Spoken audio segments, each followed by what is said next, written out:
आपण गुरुचरित्राचा किंवा स्वामी सारामृताचं पारायण करताना संकल्प का करावा, ही गोष्ट नेमकी आपल्याला काय शिकवते? संकल्प करणे म्हणजे फक्त वचन देणे नव्हे, तर तो स्वतःला दिलेला एक शब्द आहे. समजा तुम्ही आज गुरुचरित्राचं पारायण करण्याचा संकल्प केला, मग ऊन वारा पाऊस काही येऊ दे, कितीही अडचणी येऊ दे, तुमच्याकडे वेळ असू दे किंवा नसू दे, तुमची इच्छा असू दे किंवा नसू दे, तुम्हाला ते पारायण करून संपवावंच लागतं. अशाच पद्धतीनं आपण आपल्या आयुष्यातील सर्वात महत्त्वाच्या कामांचा देखील संकल्प करावा. जसे की समजा एखादा विद्यार्थी 10वीला आहे, तर त्याने दररोज 3 तास अभ्यास करण्याचा संकल्प करावा, म्हणजे त्याला दररोज 3 तास अभ्यास करावाच लागेल. समजा एखाद्या खेळाडू आहे, त्याने जर दररोज 4 तास सराव करण्याचा संकल्प केला, तर त्याला दररोज 4 तास सराव करावाच लागेल. गुरुचरित्राच्या पारायणाचा संकल्प करणे म्हणजे फक्त वाचन करणे नव्हे, तर ते आपल्याला बांधील राहणं, नियमितपणा आणि स्वतःवरती नियंत्रण ठेवायला शिकवतं.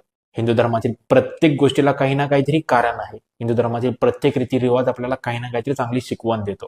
म्हणूनच जेव्हाही तुम्ही गुरुचरित्राच्या पारायणाचा संकल्प पूर्ण करताना, तेव्हा एक गोष्ट नक्की लक्षात ठेवा की हा ग्रंथ पूर्ण करणे म्हणजेच तुमच्या आयुष्यातील सर्वात मोठ्या संकल्पाची तयारी आहे. म्हणून नक्की गुरुचरित्राचं पारायण करा. श्री स्वामी समर्थ. जय शंकर.